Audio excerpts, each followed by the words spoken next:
Mr. Dunham? Catch-up time. Yeah, I'm missing Mr. Dunham? Yeah, I just want to follow up because I have the same view that I think Mr. Elias does, although I may be more of a penny pincher than John. As I look at each of these department bet? budgets, I sort of divide them into two. For me, you have the personnel, fringe benefits, statutory expenses, and there seems to be little we can do about that. I did calculate your personal salary increase, and it was 2%. I had the same question John did, but I think it was explained by Ray, so that's good. In the penny pinching category, I look at the total other expenses. You've gone up from your proposed 2009 budget is up 11.5% over your 2008 actuals. Now, look, put it in real dollars, it's $5,000.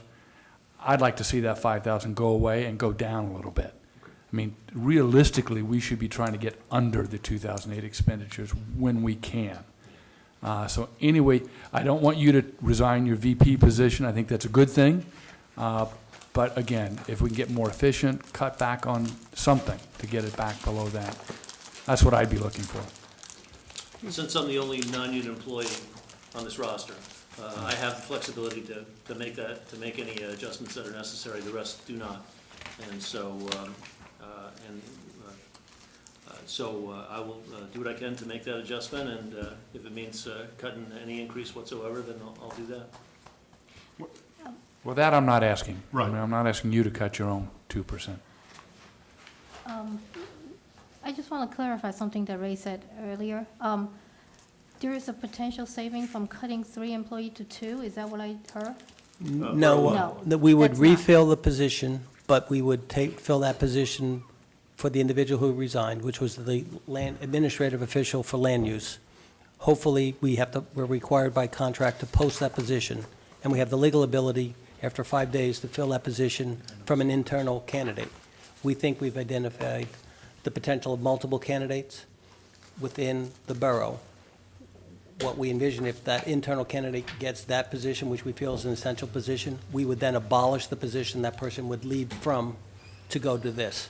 So instead of having we'd have 2 employees, another department would lose another employee, and Bob would get the replacement. So his same staffing would exist But with a different someone person. else will- Someone else, will. and we've identified at least 2 opportunities for 2 candidates that we believe are qualified for this position, who we could achieve savings on the leaving side.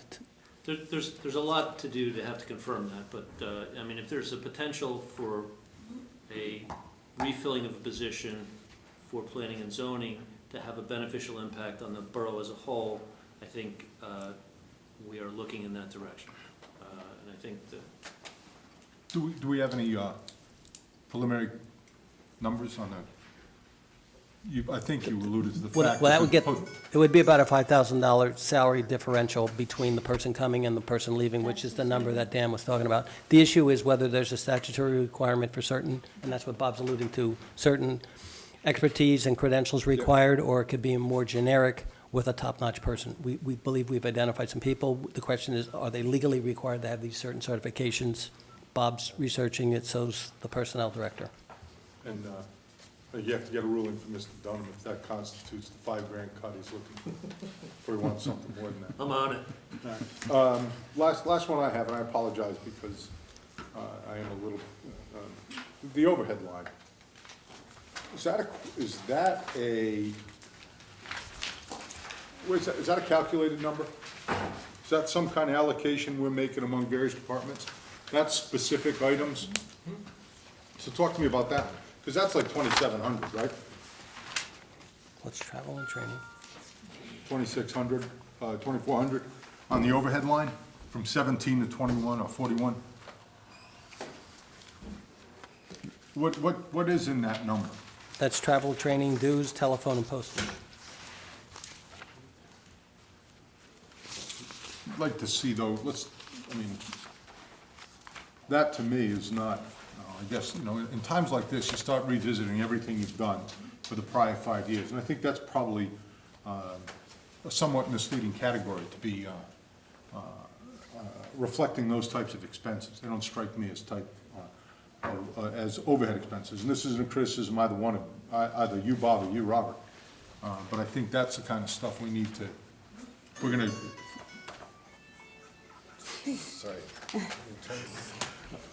If we're gonna effectuate some meaningful savings, I think we need more accurate, so anybody picking this up can understand what some of these things are. I looked at that and I thought it was some kind of allocation of what our costs are now that we, say, rent this building from the diocese. I'd like a better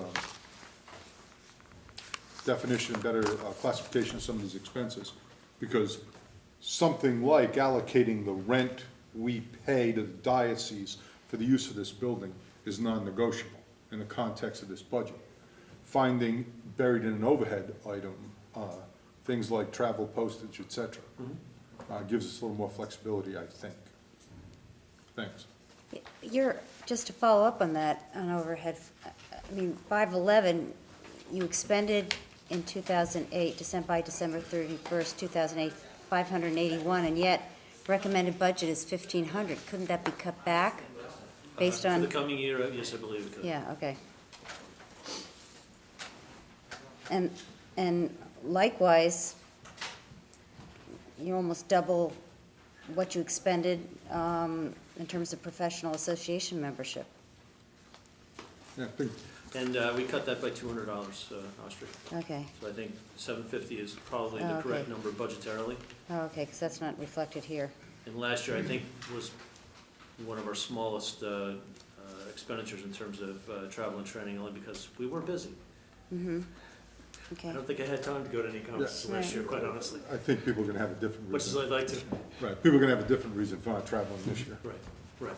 And in terms of austerity, that's why we can work on that number even And- further than what we. And is this correct with postage, 518? You expended $54? Well, again, that's the stormwater issue. With a mailing, that costs $800 to reach every house in town, which was not accomplished last year, Oh, but needs to get done. all right. Okay. Jeannie, I have a question. Hey, Bob, can I direct you to the personnel page again? Sure. Or maybe we're there. 110? Yeah. You know, I thought I understood it, but maybe I don't. Because even with the union personnel, it seems that Right. the increases are fairly small. I mean, you're going from 53,000 to 55, 46 to 48, 70 to 72, not enough to reflect the 178 to 191. Correct. Where I do see the difference is at the very bottom, part-time help, administrative, et cetera, where there was nothing before, and there's 20 now. Am I reading that correctly? I mean, I guess my real question is how do we get from 178 to 191? And I don't see it reflected on this page. The top half of the page is prepared by staff, and then the bottom half of the page, I think, with the adjustments and overtime, are prepared by finance. I believe there may be part of the number here reflected in a part-time hire for Tony DeRosa, which was, again, charged to this budget, but is being used for planning and zoning, to cover planning and zoning, because we now have a vacancy there. We had a issue on Thursdays with her having to go to court as a juror, and covering that for 17 weeks. Now we have an actual vacancy in that department, and so I believe Tony DeRosa, that part-time hire was reflected in some of these numbers. Just to get into the weeds a little bit, if you're looking at this graph, column 5, original budget, what year does that reflect? 2008.